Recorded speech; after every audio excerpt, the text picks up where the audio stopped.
A badge of honor. Police officers and first responders wear badges to let their communities know they are here to protect and serve. But that's not how it feels today, and the stress of the job is taking its toll, taking lives through suicide and post-traumatic stress injury. A Badge of Honor podcast features the cast of the same name, Sam Horwitz and John Salerno. Sam, John, and the team offer the first responders workshops through their critical incident stress management teams and mental health liaisons to offer state-certified T-Cole credit programs that save lives. It's time to smash through the stigma. It's time to heal from your injury, and it's time to back our blue. Welcome to A Badge of Honor podcast. Here are your hosts, Sam Horwitz and John Salerno. Hey, welcome to A Badge of Honor podcast. And you switched our screens around a little bit, Sam, which threw me off a little bit. I'm looking over here, and you know my eyes are all messed up to begin with. So you really threw a monkey wrench into that one. But once again, welcome to A Badge of Honor podcast with John and Sam. You know, we are here to heal our heroes. This is all dedicated to law enforcement and our first responders throughout the nation. I want to begin by sending out our thoughts and prayers to Sheriff Lamb, who tragically just before the Christmas holidays had lost his son and grandson in a horrific car accident. So our hearts and prayers go out to the family and friends of Sheriff Lamb. Horrible accident just before the holidays. I saw him and his wife did a video the other day, standing strong together. They're blessed by God, and they're using their faith to get them through this. And for anybody who is going to attend the funeral, they will be sharing details on the funeral this week on social media to see if anybody wants to attend those services. But once again, our thoughts and prayers to Sheriff Lamb and his family. So welcome, Sam. How are you? Oh, I am doing great. Merry Christmas. Happy Hanukkah. I wrapped up everything last night. And well, I guess today is still the Christmas Day observed. Oh, so you blew out all your candles, right? Say that again. What? You blew out all your Hanukkah candles? Oh, well, we don't blow them out, but yes, the Hanukkah candles were lit. They burned down, themselves because that's a whole another show of why you don't blow out. My Christmas just don't blow out Sabbath candles. My Christmas goes to January 6th because my wife goes till Little Christmas, so I can't take down any of these friggin' decorations until January 6th. Well, it's still a holiday time. We've got the new year coming in. It's the little things that we can grab onto that bring us joy, because it's a little bit of a dark time, John. I got to tell you, since we got back from Chicago just before Thanksgiving, it seemed like we were just on a roller coaster ride. We continue to lose our men and women and the first responder community. As we already know, the suicide rate seems to go up every year at this time, but it still doesn't make it any easier, especially when we know exactly what's going on and we have departments covering it up or blaming it on something else. We even have our own government doing the same thing when it comes to our Border Patrol agents down here on the Texas border. Hello, got to clue some people in. It's not their relationships that are causing them to complete suicide. It's what John talks about almost every single week. It's stuff that we have been through that has compromised our coping abilities, our coping mechanisms. Yes. Compounded by the job and what we experience and the traumas and the stresses. And when your coping mechanisms are, not in the right place, bad things can happen. And, we've got a great show tonight because our guest, John, really sheds a lot of light, goes to bat for our men and women in blue. And I mean, even when I say go to bat, they go to court, they file lawsuits. Yeah. They're out there. But I think one of the biggest things, especially going into 2023, when morale's at its lowest, we're going to talk about why that is in a second here. but it's important to have an organization that can educate the police supporters, those folks that have never worn a badge, carried a gun, a hose, whatever you want. They have a heart for service, but they don't know how to serve, if that makes sense. And so we have got Sergeant Betsy Smith with the National Police Association, and what they do is help the lay people, help the supporters understand what you and I did, what we've all done. So without further ado, Sergeant Betsy Smith, retired. Welcome to a Badge of Honor podcast powered by the OBBM Network. Hey, you guys, thanks so much. Happy holidays, Merry Christmas, Happy Hanukkah. Sam, I had a bunch of retired cop friends over on Christmas Eve, and my girlfriend who's Jewish brought a homemade challah bread. Yeah. And so for the first time, we said we're going to do this every year. So for the first time, she said the prayer, we broke the challah bread. I was the woman of the house. I got the first piece. And we passed it around. And of course, we prayed. And then we prayed for our first responders and our military. And it was such a wonderful tradition. We said we're going to incorporate that into our Christmas Eve from here on. So I hope everybody had a terrific holiday. That is awesome. You know, Betsy, I'm just going over the National Police Association website, and the work you guys are doing there's a lot of information, and I really suggest that anybody that's out there go to National Police Association .org and look at all the information that's piled into this website, because from news articles to reward programs to grant programs for legal work and more, it's such an informative website, probably way too much to cover in a 1-hour show, but man, you got so much in here. It's fantastic, the work that you guys are doing throughout our nation for our Leos. Yeah, I tell you what we do, and I really do encourage everybody, go to nationalpolice.org. You know, a lot of people see us, National Police Association, they think we're a union or something. We're not. We're really an association for citizens to better understand this profession, to learn how they can help us. One of the great things that I love that we have is a thank you note program where you can download these thank you notes, take them to your local police department or mail a bunch of them in. I know a lot of people, they do it as a project with their kids or their children's groups like Scouts or whatever. And cops just love that. We have a Thank a Cop billboard program that's really popular around the country. We have a team of attorneys that get involved in different cases. We love to file amicus briefs and FOIA requests in cases where we think either cops got a wrong deal or maybe a law might go to the Supreme Court, a potential law that's really going to make it a problem for law enforcement. We get involved in that. We have a team of writers where there's so much great information about the law enforcement profession and different cases, and we don't pull any punches. And then, of course, 2.5 years ago, they hired me and to go out, and they give me free reign to talk to the media, say what I want to say, talk about American law enforcement and the fact that we're not a bunch of racist thugs, and indeed that we are out there trying to save the lives of the citizens that we all spent so much of our lives, right, trying to protect. So I'm really grateful to be a part of this organization. We need that voice. We need that voice, and law enforcement across the nation needs that voice. When the voices are being shadowed, when the voices are being stepped on throughout all our media, throughout our news networks, throughout our politicians, either that they're scared to make waves, or they're just in that woke community of defund the police. We need a voice like you and your organization to really speak for our men and women that are putting their lives on the line each and every day.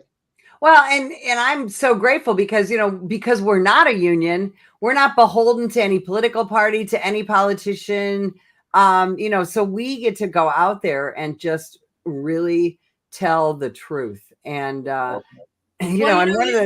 one of the things about me is, I'm retired from my police department. I own the training company I work for. So I'm basically uncancelable. It's a nice place to be. Oh, I like that. Yes. Uncancelable. We are live with the uncancelable Sergeant Betsy Smith retired.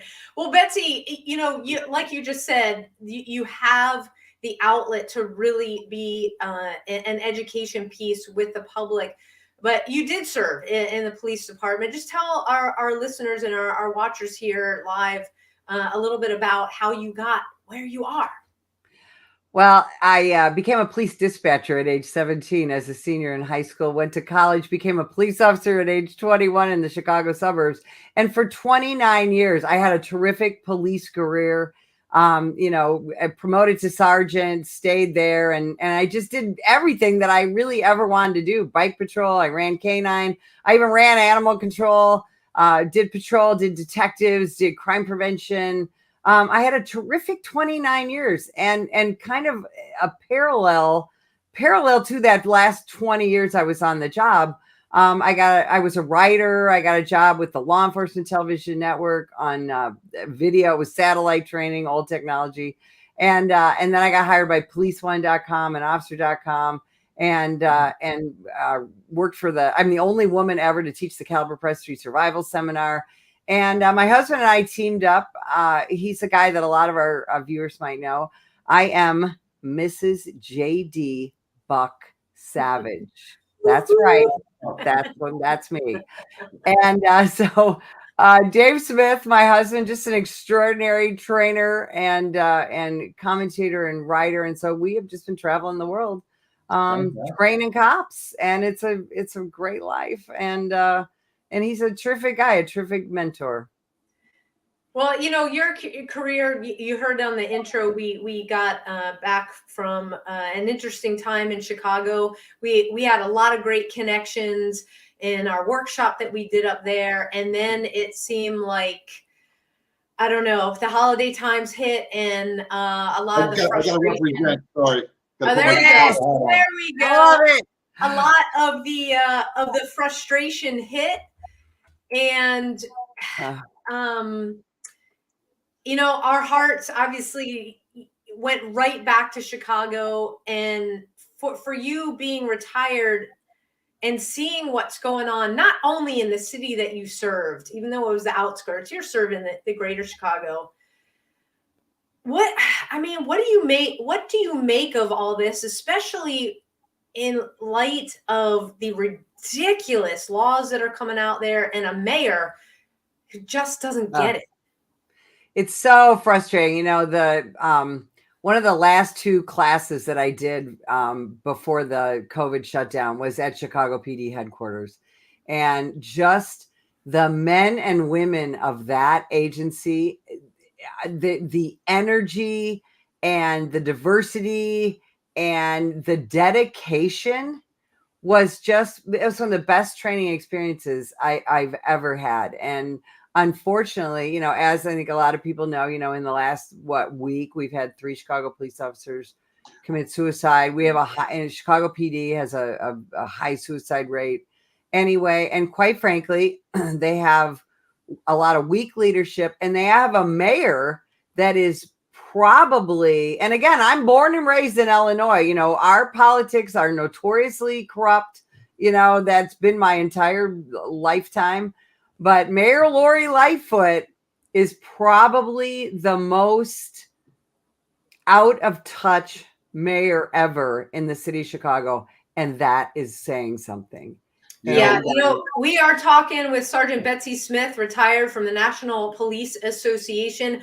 We are going to get into how out of touch she is. And we're going to kick stuff off when we come back from our break, talking about this Safety Act that goes into effect on January 1st. So we will be right back, folks. Stay tuned. Move freely, America, without medical restrictions or penalty. Without medical freedom legislation in place, our rights and freedoms are one vote away from being dissolved. Move freely, America, with one voice, without fear of retribution, achieving a common goal, medical freedom. We the people make our voices heard by connecting with state legislators and engaging a constitutionally compliant medical Bill of Rights for all citizens. Individually, change is improbable, but as an aggregate, attainable. It's time to act with one voice. My voice. And my voice. And my voice. And my voice. To protect our freedom, creating one voice that cannot be ignored. This requires your voice, too. Move Freely America. Go to movefreelyamerica.org to find a chapter near you. Plug in, donate, and help our legislators defend our God-given rights under the Constitution. Move Freely America. My voice.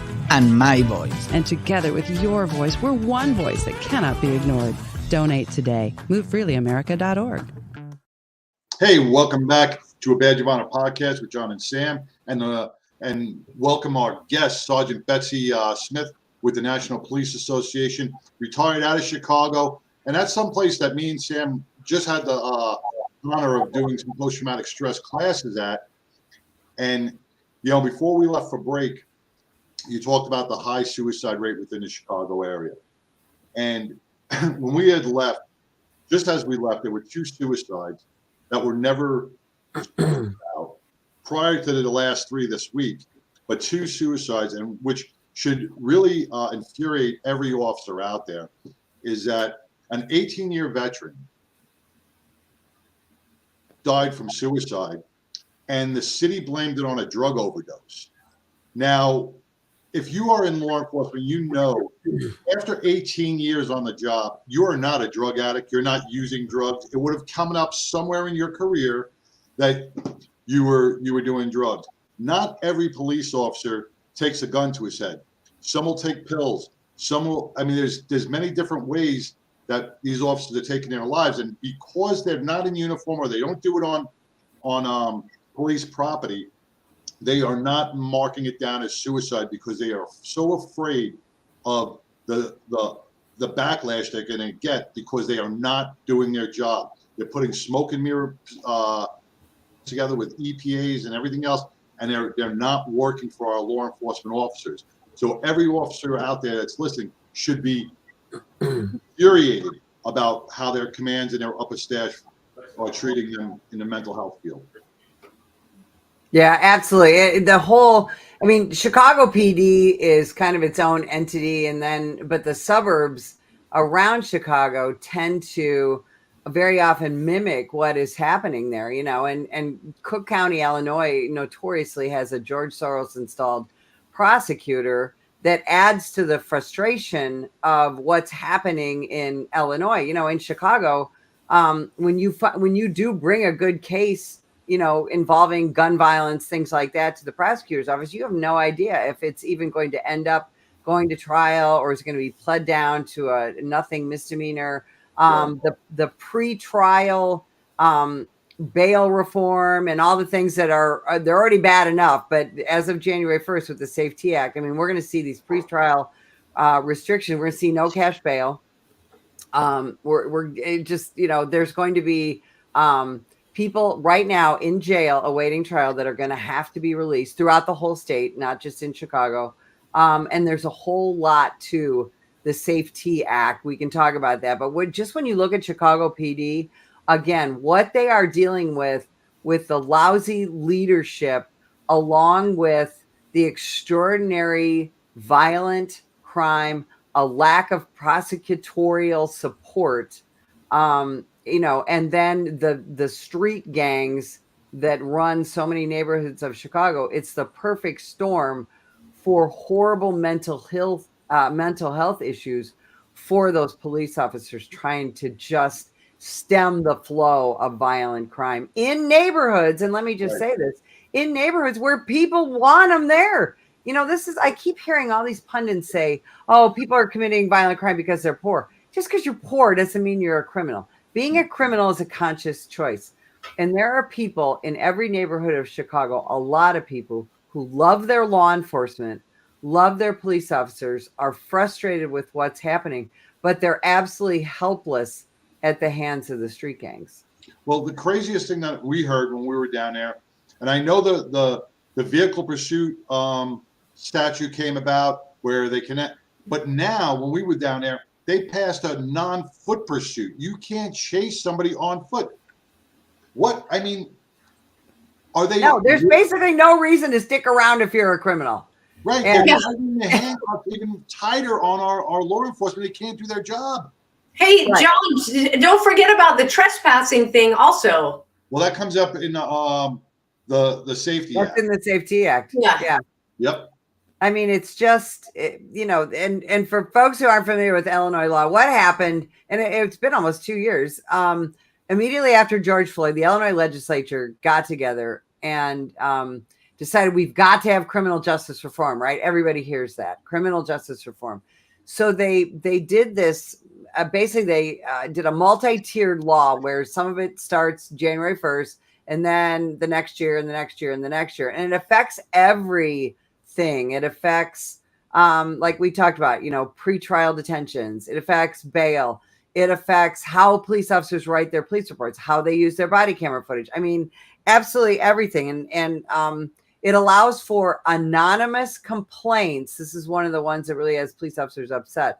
Anybody can make an anonymous complaint, and it's going to go right in, get investigated, go into the officer's file, this and that. It's just police officers are the bad guys now in Illinois, and the criminals and the people have all the power. And it's not. There's huge restrictions to use of force that are going to be a real problem for law enforcement. There's a couple of good things. I do want to say there's a couple of good things.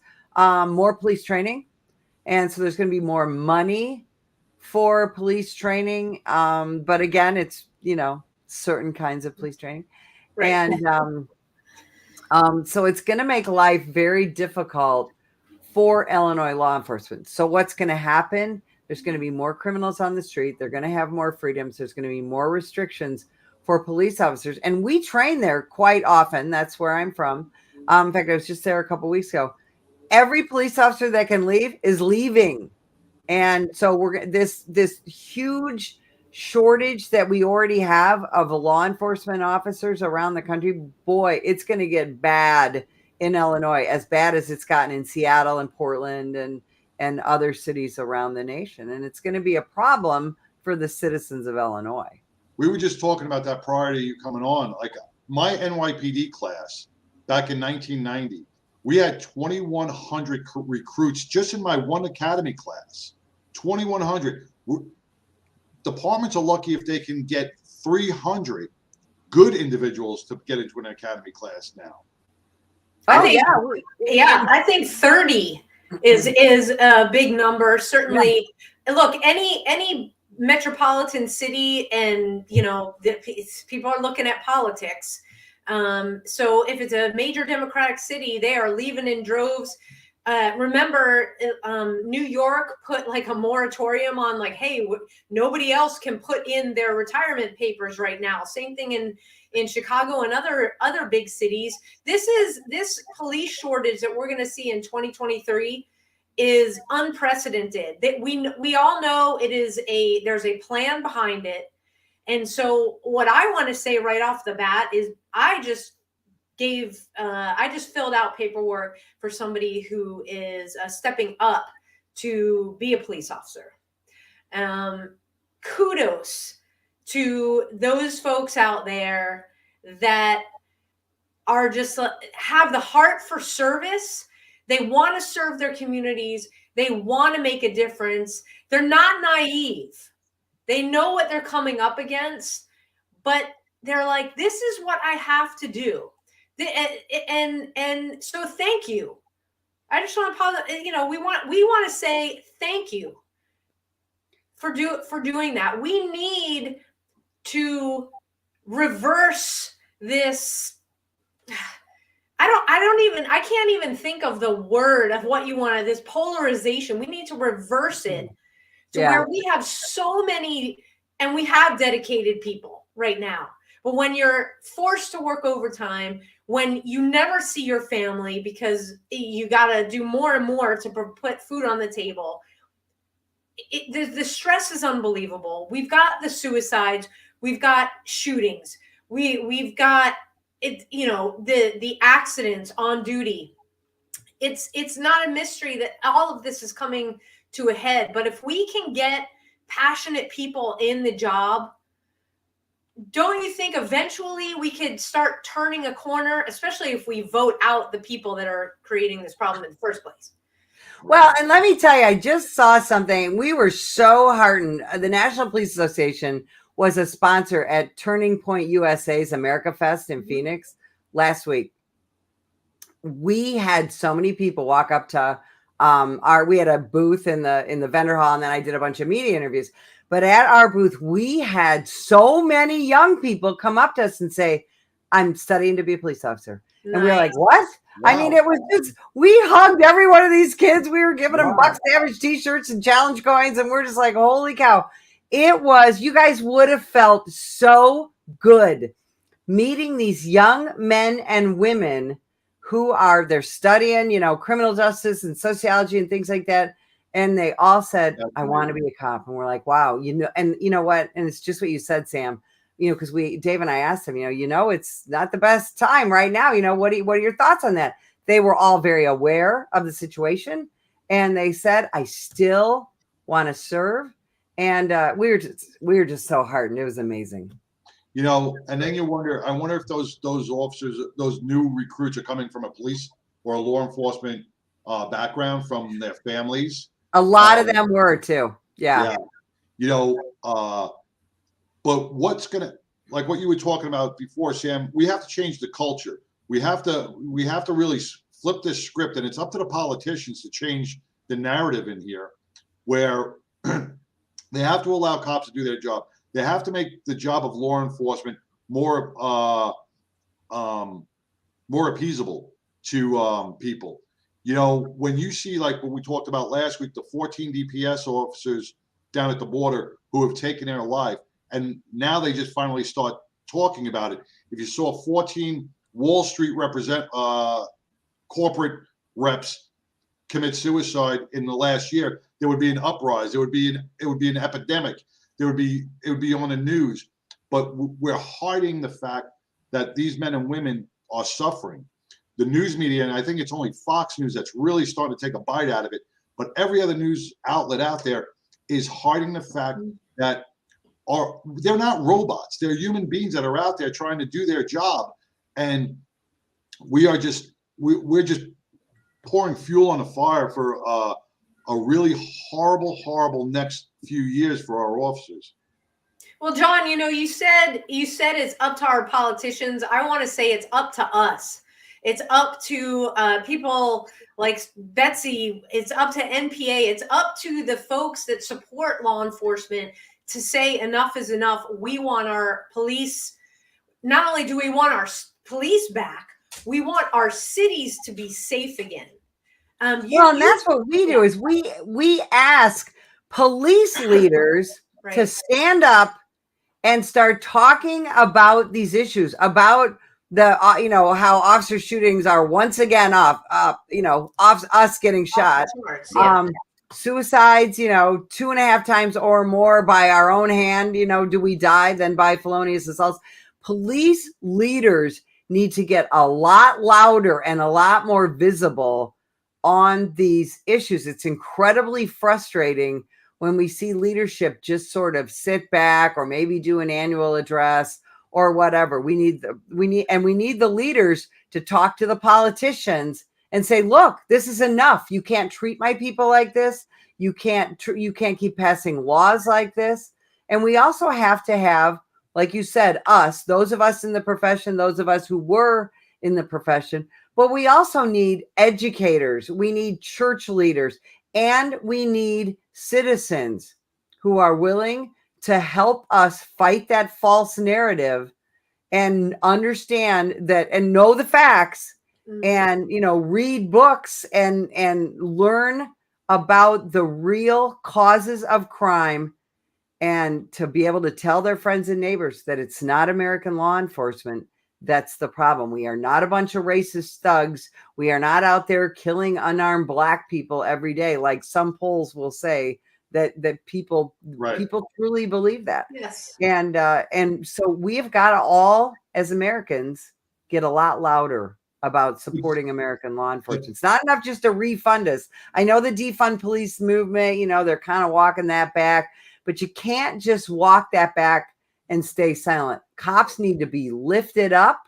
The profession needs to be, just what you guys said. It needs to be an admirable, noble, desirable profession again. But I'm sure you see this more than me and Sam do, because you're on the front lines of this.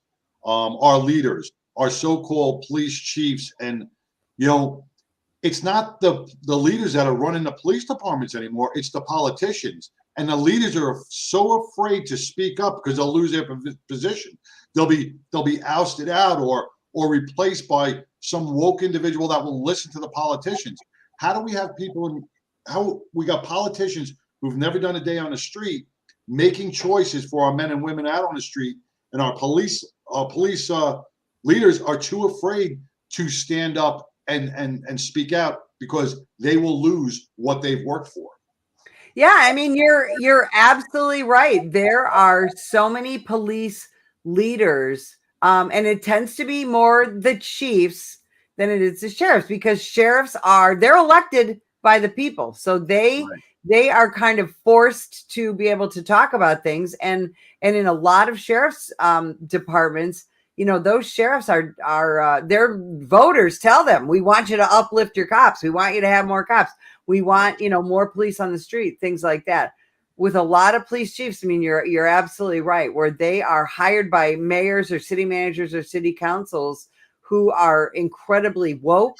They're anti-cop, they're pro-criminal, because of criminal justice reform. Those leaders have got to stand up, remember where they came from, yes, and talk about what criminal justice reform really means to the citizens of this country. And I think that's where a lot of these leaders could talk about how this vilification of law enforcement, it doesn't just affect us in the profession. Who does it really affect? It affects the citizens, the people we are trying to protect. Why do you think homicide is off the charts? Why do you think carjackings are going crazy? Why do you think high-end retail theft is as high as we've seen it since the 90s? It's because they can. Yes, and we call it depolicing, where American law enforcement officers, I mean, this in New York, look at NYPD, when they're told, to, stand down and don't do this and don't do that. What do you do then? After a while, you just start taking reports. You become a fireman, right? And so that becomes what we call depolicing. You add to that things like criminal justice reform, bail, no cash bail, things like that. Then you have de-prosecution. That leads to de-incarceration, which again is what they want. That leads to what? Chaos, societal chaos. Yep. And that's why we all have the thin blue line, all three of us behind us. What are we? The thin blue line between our people that we all put our lives on the line to protect, and the chaos that is being not just created, it's being ramped up exponentially. Yeah. Folks, if you are just joining us on the podcast, we are talking to retired Sergeant Betsy Smith, who, along with her husband, run the National Police Association. They are doing phenomenal work. Hey, we got to take a quick break, and we will be right back to continue this very important and very spirited conversation. Stay tuned. We'll be right back. Interested in starting a podcast or TV show? Worried about what you'll say and how to keep it engaging? Think you'd like to be a guest on podcast, radio, or TV shows? Hi, I'm Susan Hamilton, owner and founder of OBBM Network, and I would like to invite you to an OBBM media training to get the tools you need for a relaxed and polished performance we'll be proud to share. Our specialized training techniques include role play, voice training, and everything you need to deliver a confident, clear, and engaging interaction. Go to offbeatbusiness.com. Go to the calendar and register for a training that's convenient for you. Dates available now, 214-714-0495. Hey, welcome back to a Badge of Honor podcast with John and Sam and our lovely guest Sergeant Betsy Smith with the Police Officers Association. The Police Association. National Police Association. I put it there up on the screen for you, John.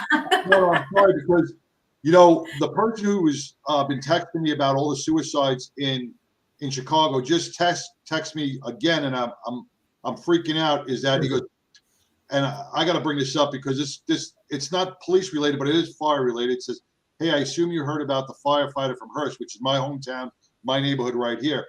I said, no, what? He goes, well, we lost a firefighter here in the DFW Metroplex just this past 24 hours to suicide. And I get these texts every day, and they're just heartbreaking, because they can be. We can fix this. We can fix this with little work. We just got to let them know that we're there. And it pains me to see this every day. These are preventable deaths. Absolutely. And it's just like we wouldn't let our firefighters go out there without a helmet and their fireproof turnout stuff. We wouldn't let cops go out there without their body armor and their pistol and all their other tools and things. You wouldn't send a fireman without a hose. And yet we talk about all these first responder suicides. Those are preventable deaths that we have yet to get a handle on. And a big part of that, I think, is like we've been talking about, our leadership won't talk about it.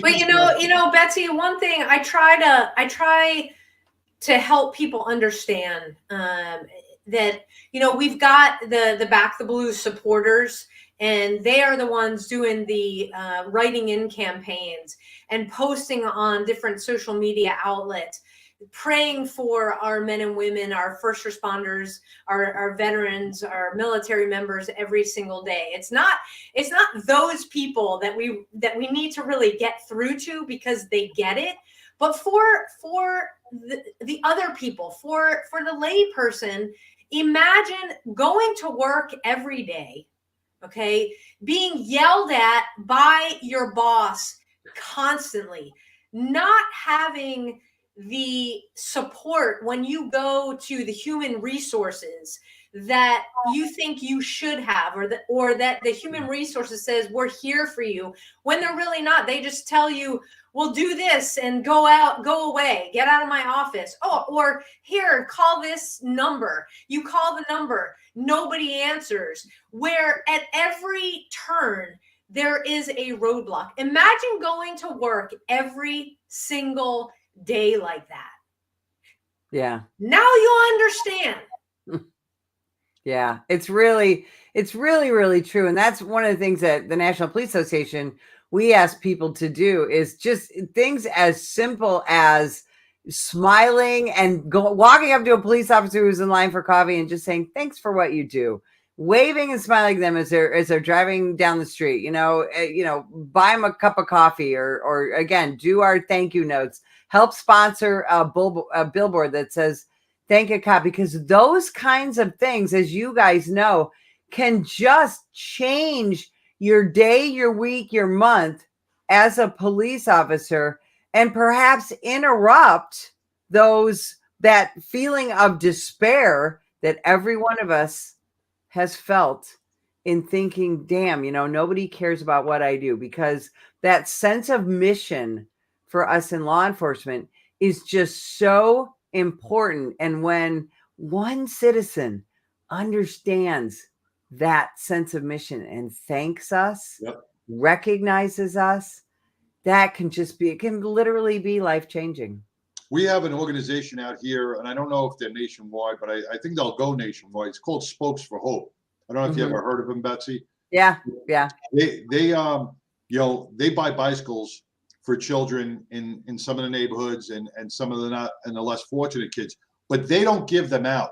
They bring those bicycles to the precinct, to the police station, and they give them to the cop to give out. It kind of bridges a gap, and it shows that police officers aren't so bad. It shows the community that, hey, I'm human. I'm thinking about you. I care about you. I'm not only here to, I'm not always here to arrest you or be vilified like that. I'm here to help you. Yeah. And they do such a wonderful job. We need more organizations to back our blue and help them do their job. And from all around. And that will uplift some of our officers. That will give them the morale, because then they'll see people backing them. They'll see people, okay, you got my back, you got my back, you got my back. You know what? And they can walk away with some sense of, like you said, mission or pride or leave the job going, hey, I accomplished something. I made someone smile today. I didn't just scream at somebody. I made a child smile. I did something. Yeah. And those little things make a big difference in any officer's heart. Makes them want to go back to work the next day. Yeah, oh no, you're absolutely right. I mean, that kind of positive interaction between, especially kids and law enforcement can again truly be life-changing. And one of the other things I think that we're leaving out of this equation is and here we are doing a podcast, is media. The media has jumped on this vilification of law enforcement really since 2014, but of course since the death of George Floyd. They've just ramped it up extraordinarily. And you talked about, Fox News, supporters of law enforcement trying to dig into the police officer deaths. There's Newsmax, there's Real America's Voice. There's a lot of good conservative media out there, alternatives to the mainstream media, if you will, that are starting to really understand not just police officers killed and injured in the line of duty and assaulted, but our suicide situation as well. And so what people need to do is consume the pro-police media, stop turning on the NBCs and the CBS and the, NPR, type stations that hate us, and also make your views known on social media, that you don't want to hear the anti-cop stuff, that you'd like to hear some positive police stuff.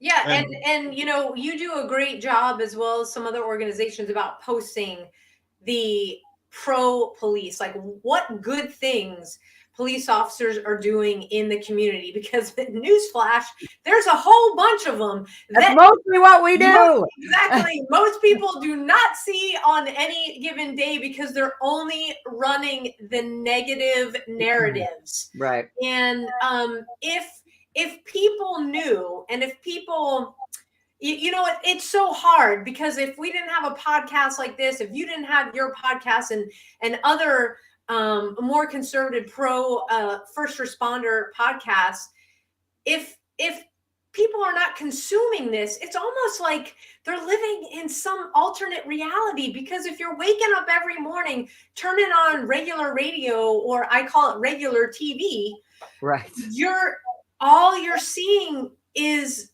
negative stuff about everything. Yeah, it's true. And it's depressing.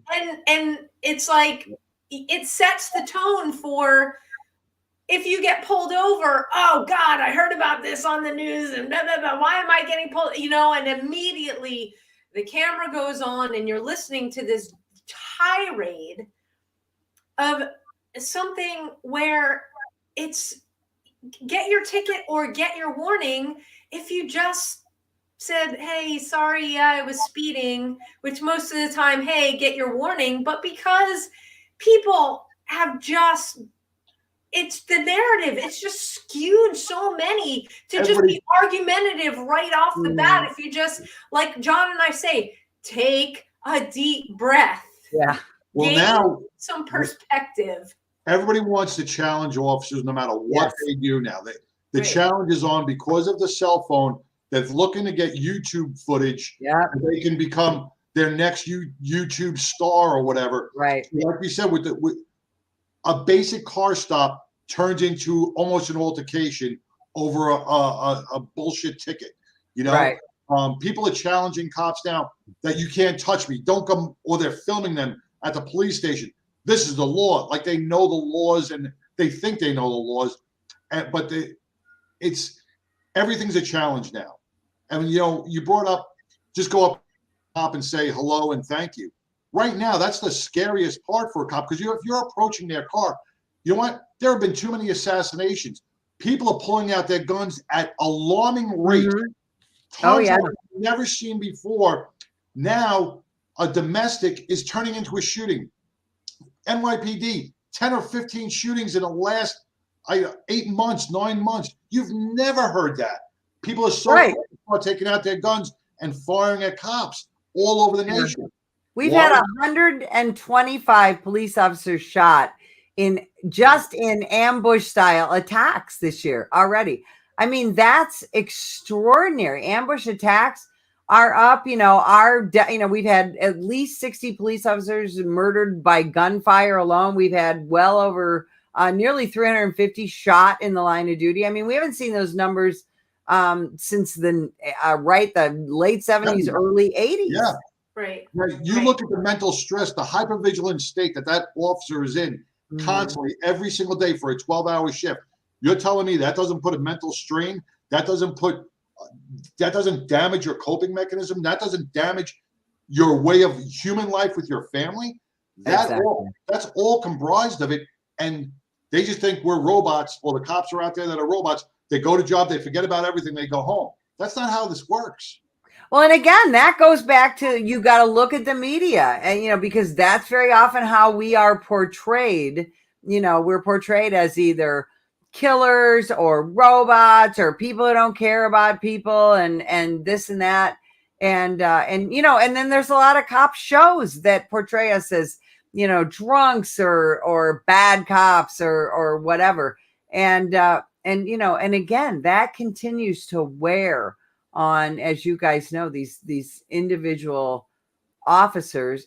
And when you've chosen a life of service, and that's what law enforcement is, just like military and firefighting and EMS services, when you've chosen that life of service and the people that you want to serve are being told that you are something that you're not.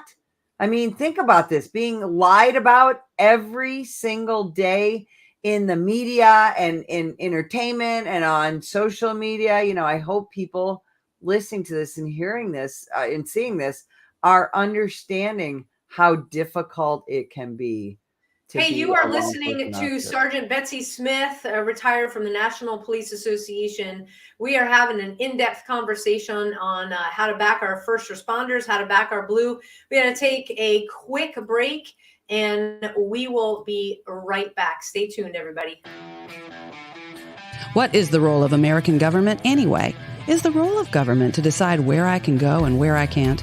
Is the role of government to work tirelessly to destroy vital infrastructure that keeps goods and services from my customers? Is the role of government to choose who can drive, fly, or ride according to mandated stipulations that threaten my body, health, mind, and conscience? Without medical freedom legislation in place, our rights and freedoms are one vote away from being dissolved. Individually, change is improbable, but as an aggregate, attainable. It's time to act with one voice. My voice. And my voice. And my voice. And my voice. To protect our freedom, creating one voice that cannot be ignored. This requires your voice too. Your voice, your feet, your vote, not just at the ballot box, but training to be a poll watcher, precinct chair, judge, or early ballot counter, so you're doing all you can to protect the fairly counted American vote. Move Freely America. Go to movefreelyamerica.org to find a chapter near you. Plug in, donate, and help our legislators defend our God-given rights under the Constitution. Move Freely America, because my voice and my voice, together with your voice, we're one voice that cannot be ignored. Donate today. MoveFreelyAmerica.org. Hey, I want to welcome you back to the Badge of Honor podcast with John and Sam, with Sergeant Betsy Smith of the National Police Association. If you look at those commercials, that we're powered by the OBBM network, and all our commercials talk about free voice. And we're talking about you must stand up if you have a voice and you support our first responders out there. Have that voice. Do not be scared to use it. Scream at the top of your lungs, because they need their support. They need our support. We have to, because no one else will, support our men and women in blue out there protecting us and serving us every single day. Think about if you called 911 and nobody answered, or said, hey, I'll have a car there in a couple of hours, 4 or 5 hours. Well, someone's breaking into your house. We can't have that. And we're going to have that in the next couple of years, because the police forces are diminishing in personnel. We're losing experienced and veteran officers who will not be able to solve crimes. So like we see here in Iowa with those four kids who were brutally murdered, young officers are running that case. Now the FBI came in, but they're still young. They're not veteran sleuths. They're not detectives. They're still learning. it's going to have a big effect over the next couple of years. Well, yeah. Oh, go ahead, Sam. No, I was going to say with our last 2 minutes remaining, how can people really dive in? You want to back your blue. Besides visiting your website at nationalpolice.org, what are some specifics? Like, how do you direct them from when I'm on the website? What do I need to do?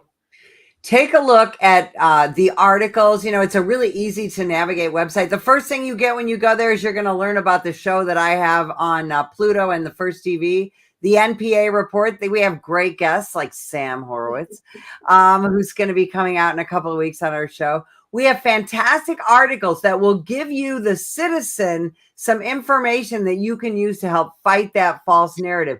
You can also donate to the association, and that money goes to those teams of lawyers and writers who are getting involved in very specific cases to help American law enforcement and the citizens who support us and the citizens who need us. Absolutely. Well, Betsy, I always say it every week. This hour has flown by. We thank you so much for joining us, for enlightening our listeners, because it takes a lot of work to change a narrative. It also takes a lot of work to educate in a time where all of that is being tamped down. So thank you for what you do. Folks, nationalpolice.org. If you're listening, if you're watching, it's right there on the screen. Be an advocate for change. Remember, you're ultimately doing good for yourself as well as your own community, and bolstering our men and women who have taken that oath and who serve every day, because that's where their heart is. They wouldn't have it any other way. Any closing thoughts? I just thank you guys so much for having me on and talking about the association, and for what the two of you do to support the men and women who are still out there doing what we all did, trying to take care of the American citizen and help keep them safe.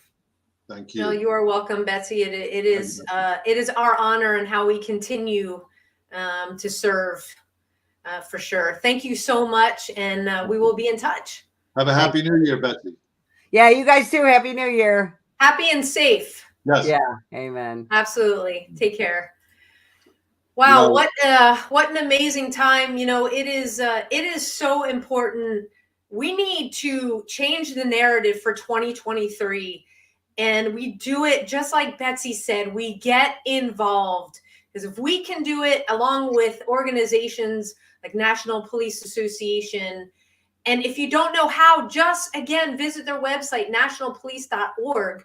They have the roadmap. They have the know-how on how to do it. If you want to give a donation, bam, give a donation. If you want to write some postcards to thank a cop, boom, you got that right there. And there are so many other ways. Start with educating yourself on what is needed and really what is going on out there, because you're not getting it if you're just on social media and consuming the news every day. That's for sure. Yeah. And you know what? Once again, consuming the news for a false narrative on what our men and women in blue out there do each and every day.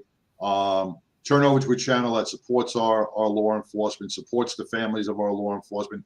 You know, these guys and these men and women are out there doing a job that nowadays nobody wants to do.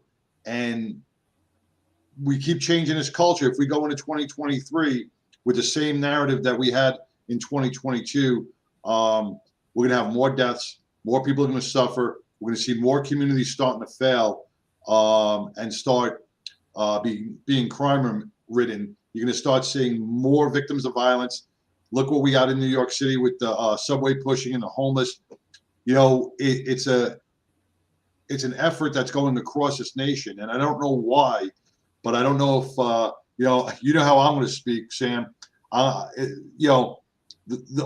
current administration is against the American free public, and everybody wants to bring in this communism, and you'll start dismantling our military, start dismantling our police force. You start doing our FBI like they're the kings after doing everything else. So we'll have one government police force, and who knows what's going to happen. It's scary. It's a scary time right now. It is. It's the uncertainty that is that makes fear come to light. But you know what's not scary? You know what? The work that we've done at a Badge of Honor. I mean, yeah, we've learned a whole heck of a lot. We've also traveled around the country. We've talked to our men and women that serve every single day. We know what is keeping them from raising their hand and saying, hey, I need help. You don't have to stay there. If you watch my mental health Monday Minute today, I mean, that was from the heart. Folks, you have people like Betsy from National Police Association, reach out. You have a badgeofhonor.com, scroll down. You have an ability to click on a logo, boom, get the help you need. There is no reason to suffer because just like our t-shirts say, you are not alone. You are not alone in this struggle. Lean on the people that have gotten through the darkness. It's important because we need you more than you can imagine right now. And if you want to plug in even more, make a difference, go on to badgeofhonor.com, just hit the donate button. The money goes to the education of our first responders in the workshops that we do. You heard it in the intro of our show. That's where the money goes. We've got some exciting things coming for 2023. And if you want to continue to make a difference, walk with the men and women who serve. Walk with, if you're in service, with each other. Walkthebridge.org. Starting January, we are walking the third Sunday of every month at 3:30 p.m. You can go to walkthebridge.org, find out where the closest place is in your city to you, where you can plug in and you can see exactly what times. We also have to talk about, before you know it, look, it's going to be 70 degrees here in Texas on Thursday. Woohoo! Because we're sick of this cold stuff. It'll be springtime. And we've got our first golf tournament, March 10th in Garland, Texas. We'll be putting up more details on our website. But if you love golf, if you want to get involved and put together a team foursome, you can reach out to us through our website, badgeofhonor.com. We can give you more information on that, as well as, we're going to be making some changes here with the social. So tonight we went live on the Facebook, LinkedIn, and on our YouTube channel. For those of you who watched last week, that episode was live on Twitter. So you're going to see some announcements being kept on our Facebook channel. But what we're going to be doing is kind of migrating over to channels where we're got allowed a little bit more freedom. So that would be LinkedIn, Twitter, and YouTube. I know what you're thinking. YouTube. Yeah.